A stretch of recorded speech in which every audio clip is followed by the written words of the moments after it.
আমার বাচ্চা এটা খায় না, আমার বাচ্চা সেটা খায় না, এই কথাটা আমার একদমই শুনতে ভালো লাগে না। কারণ আমি বাচ্চাদেরকে ওইভাবে রেডি করতে চাই না। আমি চাই ওরা সব রকম পরিস্থিতির সাথে সমানভাবে মানিয়ে নিক, আর যে সবজিটা খাওয়া ওর জন্য উপকারী সেটা যেন ও অবশ্যই খায়। এই যেমন ধরুন গরমকালে লাউ, অনেককেই বলতে শুনি লাউ খেতে একদমই ভালো লাগে না, কিন্তু লাউ তো গরমের সময় খাওয়াটা অত্যন্ত দরকারি এবং শরীরের জন্য খুবই ভালো। তাই আজকে লাউ রান্না করে নিয়েছি। লাউটা আমাদের গাছেই হয়েছিল আর অনেক দিন ধরে ফ্রিজের মধ্যে ছিল। আজকে রান্নাটা করে নেব। তো কড়াইতে প্রথমেই জল দিয়ে দিয়েছি 1 বাটি মতো। জলটা গরম হয়ে গেলে এই যে লাউ টুকরো করে কেটে রেখেছিলাম, লাউটা দিয়ে দিলাম। আর কেটে রেখেছিলাম আলু, সেটাও দিয়ে দিয়েছি। অল্প একটু লবণ দিয়ে ঢাকনা দিয়ে সেদ্ধ হতে দেবো 10 থেকে 15 মিনিট। তারপর নামিয়ে নিয়ে কড়াইতে আবারও তেল গরম করতে দিয়ে দিলাম।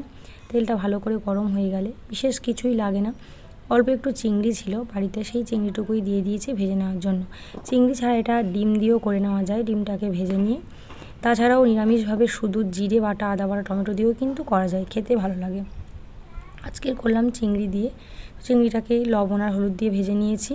চিংড়ির পরিমাণটা খুবই কম, দেখেই তো বুঝতে পারছেন। আবারও কড়াইতে তেল দিয়ে গোটা জিরে, কাঁচা লঙ্কা, তেজপাতা আর টমেটো এই কটা দিয়ে ভালো করে কষিয়ে নেওয়ার পরে সেদ্ধ করে রাখা লাউ আর আলুটা দিয়ে একটু নাড়াচাড়া করে নিয়ে জিরে বেটে দিয়েছিলাম, বাটা জিরে দিয়ে সুন্দর করে ভালো করে কষিয়ে নেব। তারপরেই দিয়ে দেবো চিংড়ি মাছ ভাজাটা। চিংড়ি মাছ আর ঘিগুলো এক জায়গায় একটু হয়ে গিয়েছিলো, তো সেটা সবটা একসাথে দিয়ে দিলাম আর 1 বাটি মতো জল দিয়ে দেবো। দিয়ে ঢাকনা দিয়ে আরও 10 মিনিটের জন্য ছেড়ে দেবো।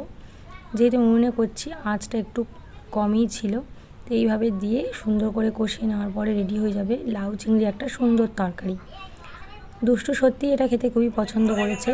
ও হাত দিয়ে স্কুলে যাওয়ার সময় আগে থেকেই তুলে খাচ্ছিল, বাকিটা আমি খাইয়ে দিয়েছি।